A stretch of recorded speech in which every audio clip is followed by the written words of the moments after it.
नमस्कार दोस्तों जियोपॉलिटिक्स में बहुत इंटरेस्टिंग डेवलपमेंट हो रहे हैं और किस तरह से कितना तेजी से चीजें बदलती हैं वो आपको इस एग्जाम्पल से देखने को मिलेगा। आपको याद होगा कुछ समय पहले की बात है, अमेरिका ने भारत में जो हमला हुआ था पहलगाम अटैक, उसके पीछे का जो ऑर्गेनाइजेशन था द रेसिस्टेंस फ्रंट, ये जो टेररिस्ट ऑर्गेनाइजेशन था जो कि अल्टीमेटली लश्कर ए तैयबा का ही पार्ट है, तो उनके ऊपर रेसिस्टेंस फ्रंट के ऊपर फॉरेन टेररिस्ट ऑर्गेनाइजेशन का डिक्लेरेशन दे दिया गया।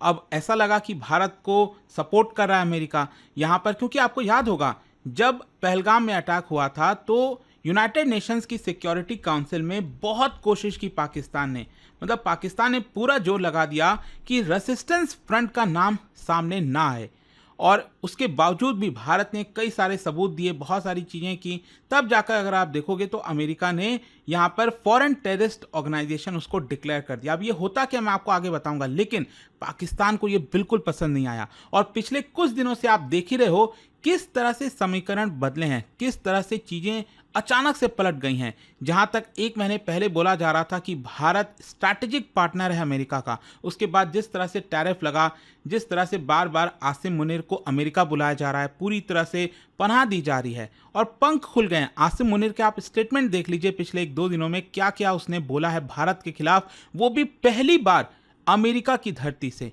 और अमेरिका इस चीज को लेकर कोई ऑब्जेक्शन नहीं कर रहा है। तो यहां पर अब देखिए इंटरेस्टिंग ये हुआ है कि बलूचिस्तान लिबरेशन आर्मी BLA को भी ये जो फॉरेन टेररिस्ट ऑर्गेनाइजेशन है वो डिक्लेयर कर दिया गया है। इसको थोड़ा सा डिटेल में समझने की जरूरत है कि ये होता क्या है, इसका इंपैक्ट क्या होगा, भारत का एंगल, वो सब कुछ मैं आपको डिटेल से बताऊंगा।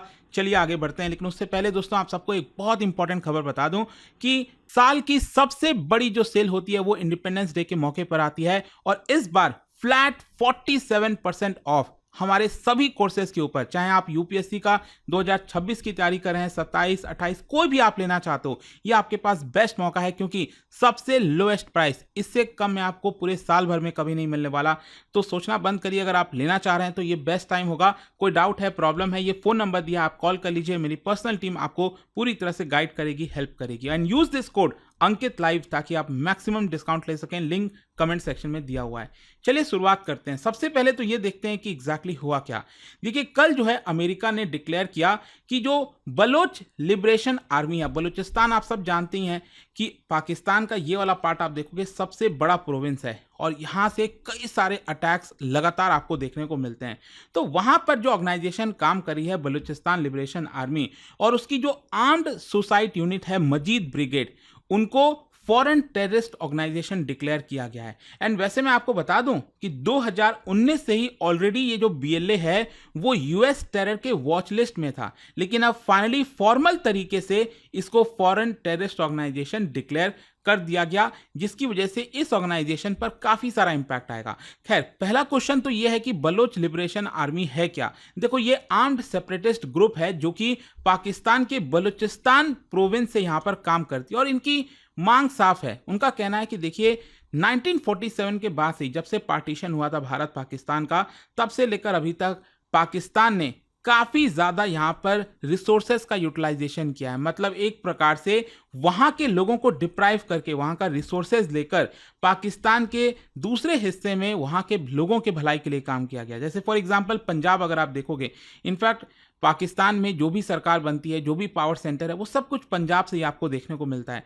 उन्हीं लोगों ने पूरी तरह से, चाहे आर्मी है, पूरा कंट्रोल सिविलियन गवर्नमेंट के ऊपर पंजाब के लोगों ने ही ले रखा है, जो चीज बलूचिस्तान के लोगों को बिल्कुल पसंद नहीं आती। और यहाँ पर यही कहा जाता है कि इतने सारे रिसोर्सेज होने के बावजूद भी उसका इस्तेमाल वहां के लोगों के लिए नहीं होता, और अल्टीमेटली यहाँ पर ऑब्वियस सी बात है जब भी इस तरह की चीजें होंगी तो यहाँ पर कुछ ना कुछ ग्रुप्स निकलेंगे, और उसी की वजह से बलूचिस्तान लिबरेशन आर्मी है, इंडिपेंडेंस चाहते हैं ये पाकिस्तान से। उनका कहना है कि हमें और ज्यादा ऑटोनॉमी मिलनी चाहिए, और उनका आरोप है कि उनके लोकल रिसोर्सेज को एक्सप्लॉइट किया जाता है, उनके राइट्स को सप्रेस किया जाता है।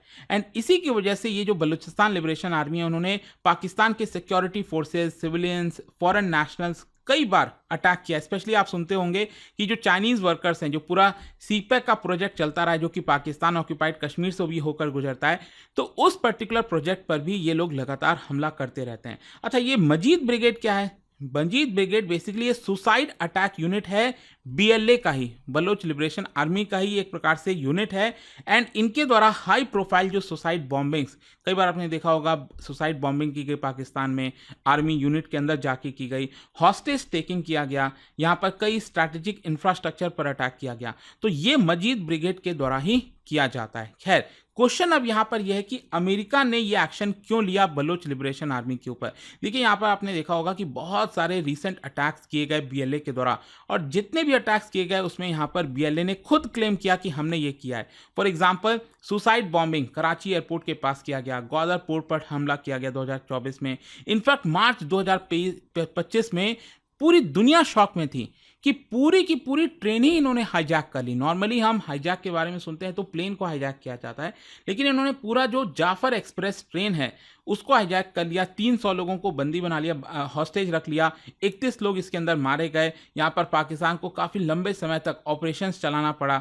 तो यहाँ पर यूएस का यही कहना है कि जिस तरह से civilians, foreign nationals, major infrastructure पर टारगेट किया गया है, इसकी वजह से हम इनके ऊपर फॉरेन टेररिस्ट ऑर्गेनाइजेशन का टैग लगा रहे हैं। खैर, जब हम एफटीओ की बात करते हैं और किसी भी ऑर्गेनाइजेशन के ऊपर एफटीओ का टैग लग जाता है तो उसका मतलब क्या है, व्हाट डज इट मीन। सबसे पहला तो यह है कि यहां पर किसी भी प्रकार का मनी, वेपन्स, ट्रेनिंग, कोई भी चीजें अगर प्रोवाइड करता है कोई भी व्यक्ति या ऑर्गेनाइजेशन, तो वो क्रिमिनल ऑफेंस माना जाएगा अमेरिका में। तो उनके सपोर्ट पर पूरी तरह से पाबंदी लगा दी गई है, बैन कर दिया गया है। और मान लो अगर इनका इस ग्रुप से रिलेटेड, इनके इंडिविजुअल से रिलेटेड किसी भी प्रकार का अकाउंट अमेरिका के अंदर है तो उसको ब्लॉक कर दिया जाएगा, उस फंड का यूज ये लोग नहीं कर पाएंगे। फिर इसके साथ साथ वीजा बैन, मतलब इस ग्रुप से रिलेटेड जितने भी मेंबर्स हैं, सपोर्टर्स हैं, उनको यूएस में एंट्री नहीं मिलेगी। और इसके साथ साथ ग्लोबल प्रेशर भी बढ़ता है, क्योंकि अमेरिका जो कदम लेता है उसको देखकर बाकी भी जो देश हैं, बैंक्स हैं, उनके द्वारा भी ये एक्शन लिया जाता है ताकि ग्रुप को आइसोलेट किया जा सके।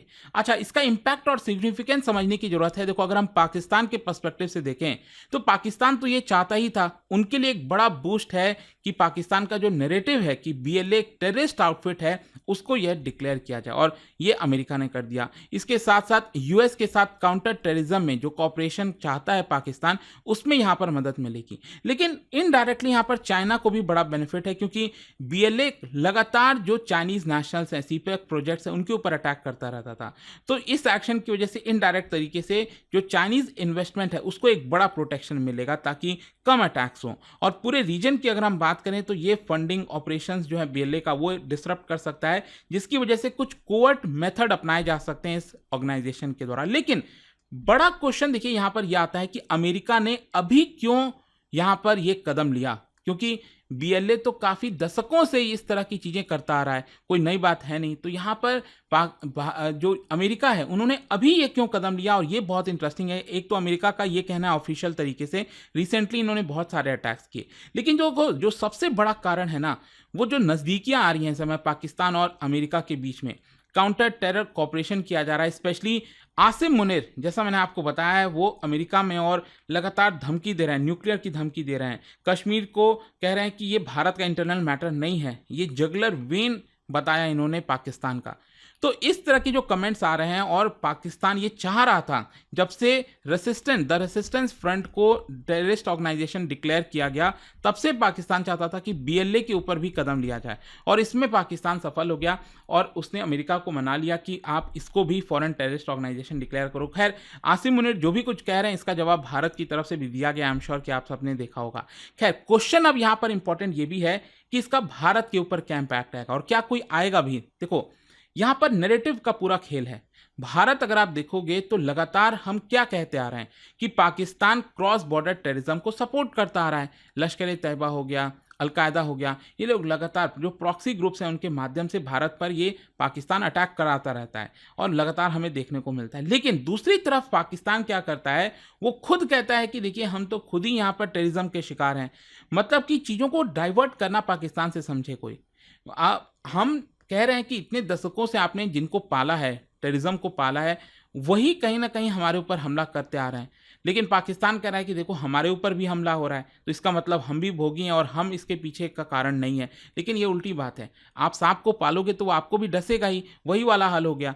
तो यहाँ पर पाकिस्तान जानबूझकर इसको डाइवर्ट करना चाहता है। तो ये एक बड़ा इंपैक्ट ये हो सकता है कि एक तरफ यहाँ पर वो बार बार दुनिया को दिखा सकता है कि देखो BLA टेररिस्ट ऑर्गेनाइजेशन और ये लोग हमारे ऊपर हमला करते रहते हैं, तो हम भारत पर क्यों हमला करेंगे, ये एक चीज है। दूसरा यहाँ पर देखो, एक और आप सब जानते होंगे, पाकिस्तान ये लगातार आरोप लगाता आया है कि जो बलोच सेपरेटिस्ट हैं उनको सपोर्ट करता है भारत अनऑफिशियल तरीके से। तो मान लो अगर हम करते भी थे तो कल से हमारे लिए दिक्कत आएगी थोड़ा, जो हम कर पाते थे जिस तरह से चीजें होती थी। अब मुझे नहीं पता, लेकिन भारत सरकार ने तो क्लियर कट कहा है कि हमारा इसमें कोई भी योगदान नहीं है। तो यहाँ पर आपको समझने की जरूरत है कि अगर भारत कोई मदद भी करता था किसी भी प्रकार से, तो अब वो काफ़ी ज़्यादा मुश्किल होने वाला है, क्योंकि पाकिस्तान ने अमेरिका को मना लिया कि इसको फॉरेन टेररिस्ट ऑर्गेनाइजेशन डिक्लेयर कर दो। तो देखते हैं अब इसको लेकर अल्टीमेटली आगे होता क्या है। बट आई होप कि ये जो एक बड़ा खबर आया था उससे रिलेटेड जितनी भी चीज़ें थी वो मैंने आपको बताई। जाने से पहले एक बहुत ही इंटरेस्टिंग क्वेश्चन, देखो पाकिस्तान से इन्वॉल्व कई सारे इवेंट्स आपको देखने को यहाँ पर मिलेंगे, तो क्या आप बता सकते हो इसको क्रोनोलॉजिकल ऑर्डर में आपको लगाना है, क्या आप इसको बता पाएंगे? इसका राइट आंसर आप सब जानते हैं, मेरे इंस्टाग्राम पर तो मिलेगा ही, वहां पर अगर आप नहीं हो कोई बात नहीं, टेलीग्राम से ले सकते हैं इसका सही उत्तर। अगर आप स्टडी IQ के साथ UPSC की पूरी तैयारी करना चाहते हैं, इंडिपेंडेंस डे सेल चल रहा है, इससे अच्छा मौका आपके पास नहीं मिलने वाला, क्योंकि साल की सबसे बड़ी सेल इसी के दौरान होती है। आपको यूज करना होगा कोड अंकित लाइव मैक्सिमम डिस्काउंट के लिए, और इसका लिंक कमेंट सेक्शन में दिया हुआ है। कोई भी डाउट है, प्रॉब्लम है, फोन नंबर है यहाँ पर, कॉल कर लीजिए। सभी गाइडेंस आपको अच्छी तरह से दी जाएगी मेरी टीम के द्वारा। दोस्तों, स्टडी IQ की इंडिपेंडेंस डे सेल लाइव हो चुकी है और इस बार तैयारी का गेम पूरा बदल चुका है, क्योंकि इस बार खास बात यह है कि UPSC के सारे कोर्सेज पर लोएस्ट डिस्काउंट एवर एक्टिव है। एडमिशन सिर्फ 15 अगस्त तक ओपन है ऑन ऑल डिस्काउंट्स। यह चांस चला गया तो रिग्रेट गारंटीड है।